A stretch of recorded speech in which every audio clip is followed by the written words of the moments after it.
किस्म के कितने विष्णु जैन सरकार ने पाल के रखे हुए हैं।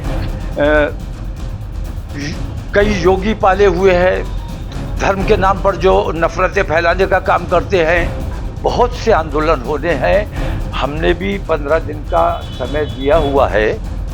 15 दिन में अगर हमारी मांगों पर गौर नहीं किया जाता है और कोई जवाब नहीं दिया जाता है तो हम भी उस किसान आंदोलन का हिस्सा बनेंगे, किसान आंदोलन का भी हिस्सा बनेंगे। और तमाम हिंदुस्तान से हम मुसलमानों से ये अपील करने वाले हैं कि हिंदुस्तान में चक्का जाम होना चाहिए और मुस्लिम तमाम बाज़ार, जब तक ये बेईमानियाँ चल रही हैं, तमाम मुस्लिम बाज़ार एक दिन के लिए बंद किए जाएंगे, पार्लियामेंट का घेराव किया जाएगा और किसान आंदोलन में भी उनके साथ खड़े होंगे।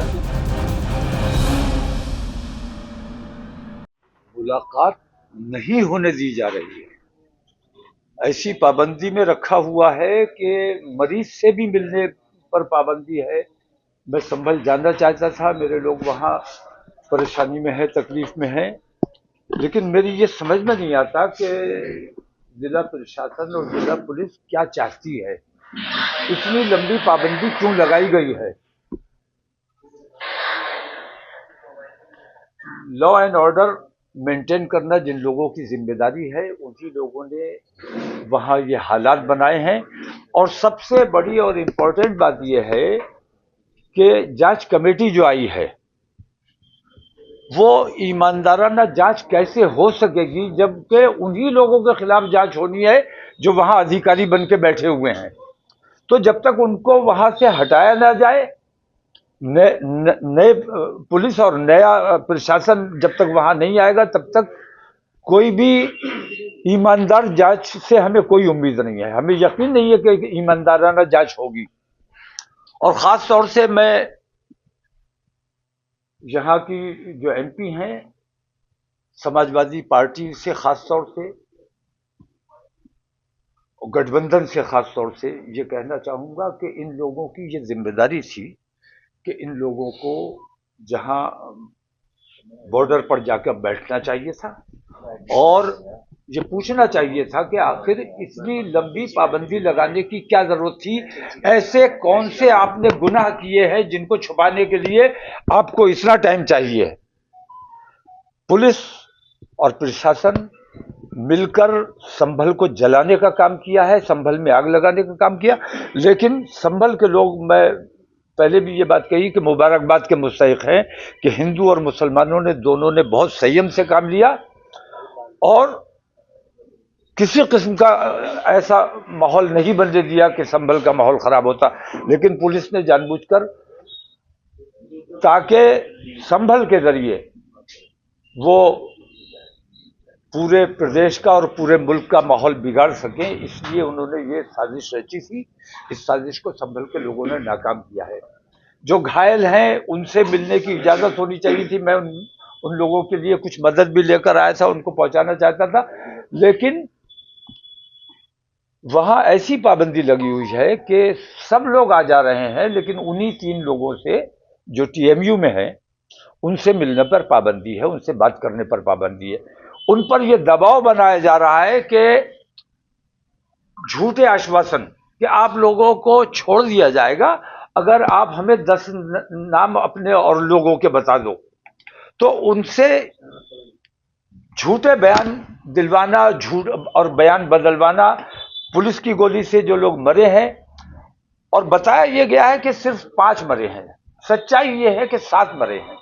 7 हमारे लोग शहीद हुए हैं, जिनमें 2 का पोस्टमार्टम भी नहीं होने दिया गया है। लेकिन वो तो प्रशासन तो कह रहा है कि 4 मरे हैं। नहीं, प्रशासन ने जो कुछ किया है वो सारा का सारा अपराध है, और वो जो कह रहा है वो सारा का सारा झूठ है। जब तक वहां के रास्ते नहीं खोले जाएंगे, वहां जाने नहीं दिया जाएगा, तब तक सच्चाई सामने नहीं आ सकती। मैं समझता हूं शायद आप लोगों को भी अंदर नहीं जाने दिया जा रहा है। मीडिया तो सब आप लोग जा रहे हैं तो आपको सच्चाई निकाल के लाना चाहिए। मीडिया की यही जिम्मेदारी होती है। आपने अधिकारियों सांसद और विधायक के बेटे को हिंसा भड़काने की साजिश में आरोपी बनाया है पुलिस ने, आपको क्या लगता है? नहीं, हिंसा भड़काने का आरोपी तो वो किसी को भी बना सकते हैं।